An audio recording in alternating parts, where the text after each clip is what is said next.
নমস্কার, Rishibani institute of Vedic অ্যাস্ট্রোলজির পক্ষ থেকে স্বাগত জানাই আজকের জ্যোতিষ আলোচনায়। আমি শান্তনু আপনাদের সঙ্গে।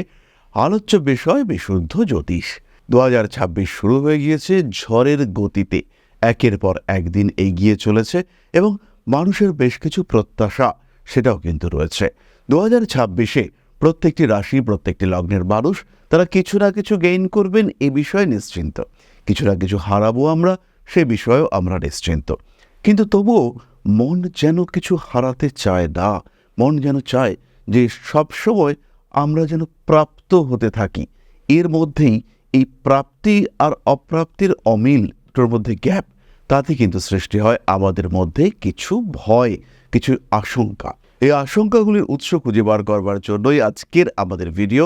2026 এবং মেষ রাশির জন্য কয়েকটি বিশেষ ভীতির কারণ। আজকে আমরা আলোচনা করব মেষ রাশির বিষয়ে।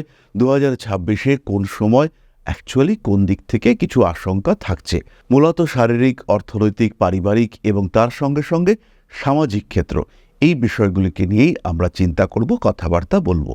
2026-এর রাশিচক্রে কিন্তু বেশ কতগুলি কঠিন যোগ সৃষ্টি হচ্ছে এবং এই যোগগুলি সৃষ্টি হওয়ার মূল কারণ কিন্তু মঙ্গল গ্রহ। 23শে ফেব্রুয়ারি থেকে 2রা এপ্রিল পর্যন্ত রাহু মঙ্গল যোগ মেষের একাদশে দেখতে পাওয়া যাবে। তাই এই 23শে ফেব্রুয়ারি থেকে 2রা এপ্রিল পর্যন্ত মেষ রাশি বা লগ্নের মানুষরা কিন্তু ইনভেস্টমেন্টের দিকে গণ্ডগোল করে ফেলতে পারেন এবং এই ইনভেস্টমেন্টে যদি গণ্ডগোল হয়ে যায় সেই ক্ষেত্রে কিন্তু শরীর স্বাস্থ্যও খারাপ থাকবে।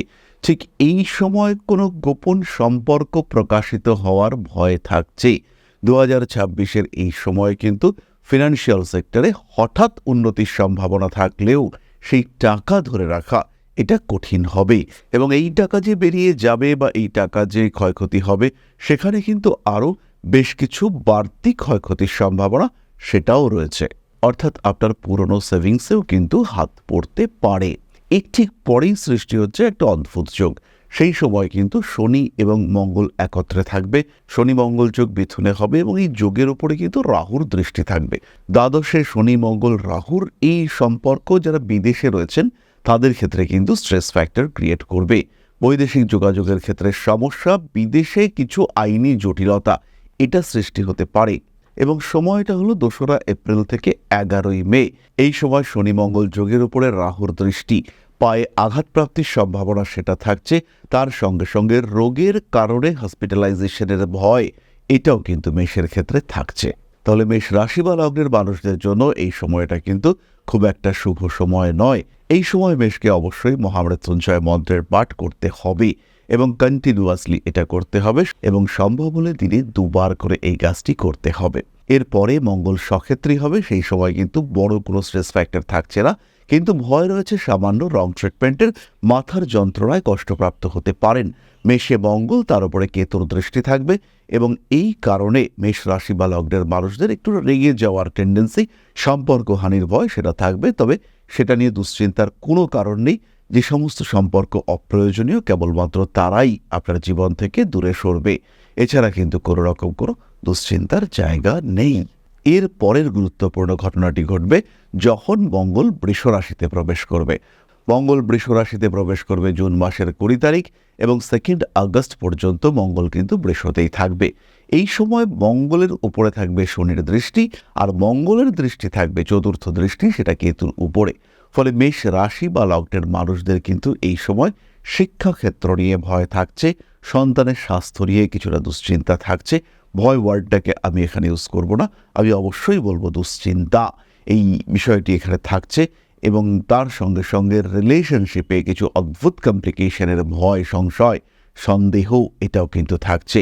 মেষের পঞ্চমে কেতু থাকার কারণে মেষ এমনিতেই একটু সন্দেহপ্রবণ হয়ে রয়েছেন বা আপনার বিপরীত দিকের মানুষটি, অর্থাৎ আপনার প্রেমিক কিংবা প্রেমিকা, তিনি কিছুটা সন্দেহপ্রবণ হয়ে রয়েছেন এবং এর কারণে আপনাদের দুজনের মধ্যে একটা অদ্ভুত গ্যাপ তৈরি হতে দেখতে পাওয়া যাচ্ছে।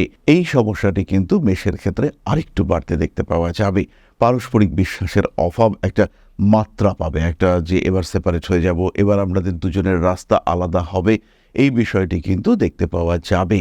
ফলে 20 জুন থেকে 2রা আগস্ট পর্যন্ত মেষকে কিন্তু বাক্যের উপরে নিয়ন্ত্রণ রাখতে হবে, বাক্যের উপরে ভয় রয়েছে। দ্বিতীয় ভাব হলো আমাদের সঞ্চিত সম্পদ, সেখানে মঙ্গল, তার উপরে শনির দৃষ্টি, ফলে সম্পদ আহরণ করতে গিয়ে অর্থনৈতিক ক্ষতির দিকে এগিয়ে যাওয়া, টাকা পয়সা নষ্ট করে ফেলা, ভুল জায়গায় ইনভেস্টমেন্ট, এই সমস্ত বিষয় কিন্তু হতে পারে। এবং এই সময়ে ঋণের প্রয়োজনীয়তা বা লোনের টাকায় ব্যাংক ব্যালেন্স বেড়ে উঠবে। সেই টাকা যদি ভুল করে কোথাও খরচ করে ফেলেন তাহলে কিন্তু বেশ বিপদের সম্ভাবনা দেখতে পাওয়া যাবে। সমস্যা কিন্তু স্পষ্টভাবেই রয়েছে। নিজের খেয়াল রাখতে হবে, নিজের অর্থ সম্পদের খেয়াল রাখতে হবে। এরপরে 2রা আগস্ট থেকে 18ই সেপ্টেম্বর পর্যন্ত মঙ্গল মিথুন রাশিতে প্রবেশ করবে। সেই সময় মঙ্গলের উপরে কিন্তু রাহুর দৃষ্টি থাকবে। যারা রান্নাবান্না করেন, যারা আগুন নিয়ে কাজকর্ম করেন, যারা ওয়েল্ডিং করেন, কিংবা যারা হাতে ধারালো অস্ত্র ব্যবহার করেন, ধারালো অস্ত্রের মাধ্যমে তারা কাঠের কাজ করতে পারেন বা অন্যান্য যে কোনো কাজ করতে পারেন। বিশেষ করে যারা আগুন নিয়ে কাজকর্ম করেন, যারা কামারশালায় কাজকর্ম করেন, আর যারা বাড়িতে রান্না করেন, তাদের ক্ষেত্রে কিন্তু সমস্যা রয়েছে। এই সময় রান্নাবান্নার ক্ষেত্রে একটু সচেতন থাকতে হবে। মনে একরকম চিন্তা রয়েছে, এদিকে আপনি রান্না করছেন, ক্যাজুয়াল হয়ে পড়েছেন, তাহলে কিন্তু প্রতি মুহূর্তে বিপদ লুকিয়ে থাকতে পারে। আরও একটি বিষয়, হাত এবং ইলেকট্রিসিটি, যে সমস্ত যন্ত্র আমরা ব্যবহার করি এবং সেই যন্ত্রগুলি হাতের সাহায্যে ব্যবহার করি, যেগুলি ইলেকট্রিকে চলে, সেটা আয়রন হতে পারে, সেটা ইমার্শন হিটার হতে পারে, এই সমস্ত বিষয় নিয়ে কিন্তু খুব সচেতন থাকতে হবে। তবে যেহেতু যোগটি বায়ু তত্ত্বে সৃষ্টি হচ্ছে, তাই এখানে জল বা ইমার্শন হিটার বা এই ধরনের বিষয় থেকে আহত হওয়ার সম্ভাবনা কম, খুবই কম। তাই আমাদেরকে কর্মক্ষেত্রেই বেশি সাবধান হতে হবে। আর শেষ একটি যোগ সৃষ্টি হচ্ছে, সেই সময় কিন্তু এই যোগ বৃহস্পতির দ্বারা নিয়ন্ত্রণেই থাকবে। তাই বড় দুশ্চিন্তা, বড় দুর্ভাবনার কারণ নেই। মঙ্গল, বৃহস্পতি এবং কেতু কম্বিনেশন বছরের একদম শেষে আমরা সিংহ রাশিতে দেখতে পাবো 12ই নভেম্বরের পর থেকে। এরই মধ্যে 11ই মার্চ দেবগুরু বৃহস্পতি মার্গী হয়ে যাচ্ছেন। তারপরে 2রা জুন তিনি কিন্তু তুঙ্গক্ষেত্রে প্রবেশ করবেন। 31শে অক্টোবর পর্যন্ত তিনি তার তুঙ্গক্ষেত্র কর্কটেই থাকবেন। ফলে রাশিচক্রের একটা নিয়ন্ত্রণ, মেষের ক্ষেত্রে চতুর্থভাবে বৃহস্পতি থাকায় একটা পূর্ণ স্টেবিলিটি, এটা কিন্তু মেষ প্রাপ্ত হবেন। তারই সঙ্গে সঙ্গে মেষ রাশি বা লগ্নের মানুষদের মধ্যে প্রবল ঈশ্বর চেতনা বাড়তে দেখতে পাওয়া যাবে। নিজের উপর নিয়ন্ত্রণ রেখে ধর্ম নির্ধারিত পথে চলার চেষ্টা, ইচ্ছা, প্রবণতা, এটা কিন্তু আমরা মেষের ক্ষেত্রে দেখতে পাব। এবং মেষ রাশি বা লগ্নের মানুষ তারা তাদের এই ভয়গুলিকে জয় করতে পারবেন। তবে অবশ্যই এটা খেয়াল রাখতে হবে, এই যে শনি মঙ্গল যোগ সৃষ্টি হচ্ছে, রাহু মঙ্গল যোগ সৃষ্টি হচ্ছে, এগুলোর কিন্তু নেগেটিভ এফেক্ট কিছু না কিছু রয়েছে। তাই এই নেগেটিভ এফেক্টগুলিকে দমন করা অনেক বেশি প্রয়োজন। সবচেয়ে আগে প্রয়োজন নিজের জন্মকুণ্ডলীর একটা অ্যানালাইসিস। আপনার একাদশে রাহু মঙ্গল যোগ সৃষ্টি হচ্ছে, এই সময় আপনার দশা কি চলছে, দশা, অন্তর্দশা, প্রত্যন্তর দশা, অধিপতিদের দেখতে হবে। এই সময় অবশ্যই বিয়ে হতে পারে, আবার এই সময় বিরাট আঘাতও প্রাপ্ত হতে পারেন। তাহলে কার দশা চলছে? এখন কি শনির দশা চলছে, না এখন রাহুর দশা চলছে? যদি এই সময় রাহুর দশা বা রাহুর প্রত্যন্তর দশা চলে, তাহলে কিন্তু অনেক বেশি সচেতন হতে হবে আপনাকে। যদি রাহুর দশা, মঙ্গলের অন্তর্দশা, শনির প্রত্যন্তর দশা চলে, তাহলে সমূহ বিপদ, সাবধান থাকতে হবেই। আবার যদি রাহুর দশা চলুক না, বৃহস্পতির অন্তর্দশা, শুক্রের প্রত্যন্তর দশা, বিয়ের কথাবার্তা ফাইনাল হবে, নতুন সম্পর্কে জড়িয়ে যাওয়ার সুযোগ তৈরি হবে, টাকা পয়সা হারাবে না, বাড়তি উপার্জনের সুযোগ আসবে, মানুষ এসে বলবে এই কাজটা করে দাও, এতগুলো টাকা দিচ্ছি। তো এই ঘটনাগুলো ঘটবে যদি আপনার দশা পজিটিভ থাকে। মরে যাওয়া ব্যবসা আবার সুস্থ হয়ে জেগে উঠবে, সেই ব্যবসা থেকে প্রচুর অর্থ উপার্জন করতে সক্ষম হবেন। টাকা পয়সা আটকে যাওয়া, সেখান থেকে আবার নতুন করে উপার্জন করতে আপনি সক্ষম হবেন। এটাই ঘটবে আপনার সাথে, আর ঘটাবে পুরোপুরি আপনার জন্মকুণ্ডলী। সুতরাং মেষ রাশি বা লগ্নের মানুষদের কিন্তু খেয়াল রাখতে হবে মঙ্গলের এই সঞ্চার আপনার জন্য কতটা গুরুত্বপূর্ণ। হতেই পারে আপনার কর্কট রাশিতে রাহু অবস্থান করে রয়েছে, তাহলে সেই রাহুর উপর দিয়ে যখন মঙ্গল যাবে, তখন গৃহে কিছু একটা বাস্তু সমস্যা তৈরি হতে পারে। আবার হতেই পারে কর্কট রাশিতেই আপনার দেবগুরু বৃহস্পতি রয়েছেন, সেই সময় মঙ্গল যখন কর্কটে প্রবেশ করবেন, অর্থাৎ 18ই সেপ্টেম্বর থেকে 12ই নভেম্বর আপনার বাড়ি হবে। সুতরাং প্রত্যেকটি মানুষের কিন্তু উচিত নিজের জন্মকুণ্ডলী এবং এই বছরের যে ট্রানজিট কুণ্ডলী, সেই সম্পর্কে একটা ধারণা থাকা। আর যখন আপনার কাছে এই ধারণাটা থাকবে, আর প্রত্যেকটি মাসের একটা সিস্টেমেটিক হরোস্কোপ প্যাটার্ন থাকবে, তখন কিন্তু আপনি ডিসাইড করতে পারবেন এক্স্যাক্টলি কোন টাইমটা ভয়ের সময়, কোন দিনটায় বিপদ আসতে পারে, কোন দশাটা মারাত্মক, সেই দশার সময় ট্রানজিট কতটা নেগেটিভ, এই বিষয়গুলো কিন্তু আমাদেরকে উপলব্ধি করতে হবে। তাহলে 2026-এ যদি আমরা 5টি ভয়কে আইডেন্টিফাই করতে চাই, তাহলে 2026-এ প্রথমেই রয়েছে শরীর স্বাস্থ্য সম্পর্কিত দুশ্চিন্তা।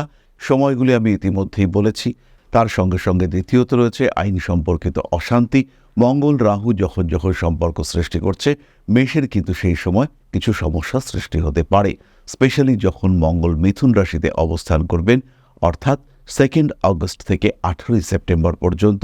সেই সময় কিন্তু কিছুটা আইনি জটিলতা সৃষ্টি হতে পারে। তার সঙ্গে সঙ্গে রয়েছে কিছুটা রং ট্রিটমেন্টের ভয়। কোন সময়? যেই সময় মঙ্গল অবস্থান করবেন বৃষ রাশিতে, শনির দৃষ্টি মঙ্গলের উপর এবং তার সঙ্গে সঙ্গে মঙ্গলের দৃষ্টি থাকবে কেতুর উপর। সময়টা আমরা ইতিমধ্যেই বলেছি, 20 জুন থেকে 2 আগস্ট। পায়ের নিচের অংশে আঘাতপ্রাপ্তির সম্ভাবনা রয়েছে বছরের প্রথম দিকেই। ফেব্রুয়ারি, মার্চ, এপ্রিল এই সময় কিন্তু আঘাতপ্রাপ্তির সম্ভাবনা রয়েছে। তার সঙ্গে সঙ্গে রিলেশনশিপেও কিছুটা জটিলতা সৃষ্টি হতে পারে এবং তার সময়টাও কিন্তু খুবই নির্দিষ্ট, 20 জুন থেকে 2 আগস্ট এবং 12 নভেম্বর থেকে বছর শেষ পর্যন্ত। তাই একটু খেয়াল রেখে চলা আর নিজেকে ভালো রাখার চেষ্টা করা, আর তার সঙ্গে সঙ্গে নিজের কুণ্ডলী সম্পর্কে কিছুটা সরল জ্ঞান অর্জন করা। খেয়াল রাখতে হবে প্রত্যেকটা মানুষের কিন্তু জ্যোতিষশাস্ত্রের কিছু বেসিক নলেজ এটা থাকা উচিত। ভারতবর্ষে একটা সময় ছিল যে সময় প্রত্যেকটি মানুষ জ্যোতিষ সম্পর্কে বেসিক জ্ঞান রাখতেন।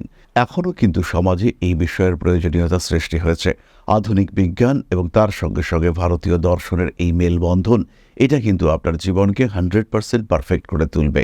ম্যাক্সিমাম অ্যাচিভমেন্টের সুযোগ সেটা কিন্তু আপনি প্রাপ্ত হবেন এই কম্বিনেশনে। যাই হোক, চলে আসবো আমরা নাক্ষত্রিক আলোচনায়। তবে তার আগে বলি, যদি জ্যোতিষ শিখতে চান তাহলে আর দেরি নয়, ইমিডিয়েট ঋষিবাণীতে সংযুক্ত হন। ঋষিবাণী বাংলা ভাষায় জ্যোতিষ শিক্ষার শ্রেষ্ঠ মাধ্যম। অনলাইন বা অফলাইন মোডে জানুয়ারি মাস থেকেই ক্লাস শুরু হচ্ছে। সরাসরি যুক্ত হন। ভর্তি হওয়ার জন্য ফোন করুন। 2 বছরের এই কোর্স নিজের নেশার সাবজেক্টটিকে পেশায় কনভার্ট করবার জন্য সরাসরি ভর্তি হয়ে যান, সরাসরি সংযুক্ত হন ঋষিবাণী ইনস্টিটিউট অব ভেদিক অ্যাস্ট্রোলজিতে। তাহলে এবার আমরা চলে আসবো নাক্ষত্রিক আলোচনায়। প্রথমেই বলি অশ্বিনী নক্ষত্রের কথা। সবচেয়ে বেশি ভয়ের ক্ষেত্রটি হলো সম্পর্ক। রিলেশনশিপের ক্ষেত্রে গণ্ডগোল পাকিয়ে ফেলতে পারেন অশ্বিনী নক্ষত্রের মানুষরা। মনে কষ্ট দুঃখ থাকলেও সেটাকে কিন্তু মেরামত করা কঠিন হয়ে যাবে 2026-এ। এর সঙ্গে সঙ্গেও কিছুটা অর্থ সম্পর্কিত ভয় থাকছে। ভরণী নক্ষত্রের মানুষদের ক্ষেত্রেও সম্পর্ক নিয়েই ভয় থাকছে সবচেয়ে বেশি। তবে এই ক্ষেত্রে এই ভয় যে শুধুমাত্র প্রেম রিলেশনশিপ সেক্ষেত্রে নয়, ভাই বোন আত্মীয় পরিজন কুটুম্ব এদের সঙ্গেও সম্পর্ক ত্যাগ হতে পারে। খুব কাছের কোনো মানুষ, তার সঙ্গেও দূরত্ব সৃষ্টি হওয়ার একটা সম্ভাবনা সৃষ্টি হতে পারে। কৃত্তিকা নক্ষত্রের মানুষদের ক্ষেত্রে সেরকম কোনো বড় ভয়ের জায়গা কিন্তু থাকছে না। তবে কৃত্তিকা নক্ষত্রের মানুষদের নিয়ে কিন্তু কিছুটা ভয় থাকছে। তারা যে কোনো জায়গায় উগ্র হয়ে পড়তে পারেন, মিসবিহেভ করে ফেলতে পারেন এবং তাদের এই অ্যাগ্রেসিভ বিহেভিয়ার সেটা কিন্তু সমস্যা সৃষ্টি করতে পারে। এই অশান্তি, এই সমস্যাগুলি থেকে নিজেদেরকে মুক্ত রাখার জন্য কৃত্তিকা নক্ষত্রের মানুষদের রেগুলার মেডিটেশন করা উচিত। 2026-এ বেশ কিছু আপস অ্যান্ড ডাউনস রয়েছে। গ্রহ অবস্থানটাই এমন যে স্বস্তি শান্তি এইগুলো আসার সম্ভাবনা কিন্তু অনেকটাই কম। 2026 এই বছরটা কিন্তু বেশ কিছুটা অস্থিরতা থাকছে। কিছু কিছু গ্রহযোগ এমনই রয়েছে, যেমন রাহুর দৃষ্টি শনির ওপরে। মঙ্গল, সে রাহু শনি এদেরকে পরপর অতিক্রম করবে। মঙ্গলের উপর বারবার শনি কেতু রাহু এদের প্রভাব দেখতে পাওয়া যাবে। ফলে এই সময় কিন্তু স্ট্রেস ফ্যাক্টর থাকছে। 2026-এ আমাদের কিছুটা দুশ্চিন্তা থাকছে। একটু সচেতন থাকা আর একটু নিজেকে কন্ট্রোলে রাখা। কোন কোন বিষয়গুলো আপনার জীবনে প্রায়োরিটি পাচ্ছে তাদেরকে আইডেন্টিফাই করা এবং তাদের যত্নে রাখার চেষ্টা, এই বিষয়টুকু মেনটেন করতে পারলেই বাকি সমস্ত সমস্যা থেকে কিন্তু আমরা নিজেদেরকে ফ্রি রাখতে পারবো। সমস্ত রকম অশান্তি থেকে আমরা কিন্তু নিজেদেরকে সম্পূর্ণ মুক্ত রাখতে পারবো। সেই ক্ষেত্রে আমাদের কিন্তু কোনো রকম দুশ্চিন্তার ক্ষেত্রটি থাকছে না। তাহলে আজকের ভিডিও আমরা আর দীর্ঘায়িত করব না। সবাই সুস্থ থাকুন, ভালো থাকুন। প্রত্যেক মঙ্গলবার আমরা থাকছি লাইভে নিজের সম্পর্কে আরেকটু বিস্তারিত অবশ্যই জানতে পারবেন। আর প্রত্যেক দিনের ডেলি আপডেট পাওয়ার জন্য আমাদের হোয়াটসঅ্যাপ চ্যানেলে যুক্ত হন। এই যে কিউআর কোডটি স্ক্যান করে আপনারা হোয়াটসঅ্যাপ চ্যানেলে যুক্ত হতে পারেন। তাছাড়া ডেসক্রিপশন বক্সে লিঙ্ক দেওয়া রয়েছে, সেখানেও আপনারা যুক্ত হতে পারবেন। তাহলে আজকের আলোচনা এই পর্যন্তই। সুস্থ থাকুন, ভালো থাকুন। মা শ্রী শ্রী আদিশক্তি আপনাদের মঙ্গল করুন। তার আশীর্বাদে আরও সমৃদ্ধ হয়ে উঠুক আপনাদের প্রত্যেকের জীবন। জয় মা আদিশক্তি, নমস্কার। ওং নকারাদি পঞ্চাশদ্বর্ণেভ্যো স্বাহা, ওং প্রতিপাদাদি তিথিভ্যো স্বাহা, ওং কৃষ্ণপক্ষায় স্বাহা, ওং শুক্লপক্ষায় স্বাহা, ওং অমাবস্যায় স্বাহা, ওং পূর্ণিমায় স্বাহা।